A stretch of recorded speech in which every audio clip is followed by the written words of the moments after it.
Short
দুটি হাতি বাঁকুড়া জঙ্গল থেকে এসছে কাল রাত্রে মোটামুটি 11টার সময় খবর মলানদিঘি, সকালে বীরভূমে নদী পেরিয়ে বীরভূম, সকাল আমাদের বীরভূম রেঞ্জার আমাদের সব খবর দেয়।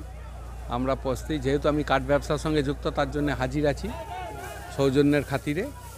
তারপর এখান থেকে মোটামুটি Birbhum DFO, Bardhaman DFO, Bardhaman CCF আর বাঁকুড়া ডিএফও এবং সমস্ত রেঞ্জার এবং পুলিশ প্রশাসন, ফায়ার ব্রিগেড সব হাজির। এইমাত্র হাঁটি দুটিকে মোটামুটি ঘুমপাড়ানি ইঞ্জেকশন দিয়ে ট্রাকে তোলা হচ্ছে। সকাল 6টার থেকে এখন বাজছে 12টা 15, এতক্ষণের অপারেশনে মোটামুটি সাকসেস। এটা ট্রাকে করে বাঁকুড়া জঙ্গলে নিয়ে গিয়ে ছেড়ে দেওয়া হবে। অবশ্যই আতঙ্ক, মানে গ্রামে গ্রামে ঘুরছিল। এখান থেকে মোটামুটি বীরভূমের আমাদের 5-7টা গ্রাম হয়ে জয়দেব মোড়ের কাছে এসে এরা অ্যারেস্ট হলো। তার আগে দারুণ ভূমিকা, 3টে ডিপার্টমেন্ট একবারই, ফায়ার ব্রিগেড আছে, পুলিশ প্রশাসন আছে, ফরেস্ট ডিপার্টমেন্ট আছে, হল্লা পাঠিয়েছিল সঙ্গে, সব তাদের মানে দারুণ ব্যবস্থা। আমার নাম উত্তম দাস, জয়দেব। হাতিগুলা আমাদের মেদিনীপুর থেকে আসছিল, বাঁকুড়াতে ছিল, তো তারপরে বর্ধমান হয়ে বীরভূমে চলে আসছে জয়দেব মোড়ে। আর রিকভারি এটা যেহেতু নন ফরেস্ট এরিয়া, কমপ্লিটলি নন ফরেস্ট এরিয়া আছে and it's very close two road, তো এই জন্য আর কিছু আমাদেরকে 2টা হাতিকে ট্র্যাঙ্কুলাইজ করা হয়েছে। এটা বেসিক্যালি আমাদের যাবে এদের ঝাড়গ্রাম নেই তো মেদিনীপুর, এখানে ডিসিশন যেটা হবে ওই হিসাবে। ভূমিকা তো প্রশাসন অনেক হেল্প করেছে, ক্রাউড ম্যানেজমেন্টে হেল্প করেছে। এখানে যে ট্রাঙ্কুলাইজেশন হয়েছে পুরা কাজটা ইফেক্টিভলি হয়েছে আর অনেক পিসফুলি হয়েছে।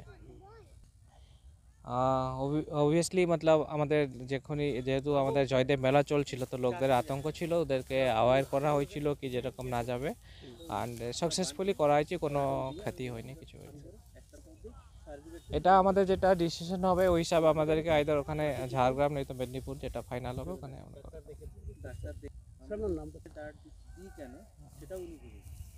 আমার নাম আছে দেবাশিস মায়াপ্রসাদ প্রধান, আমি ডিএফও বাঁকুড়া নর্থ।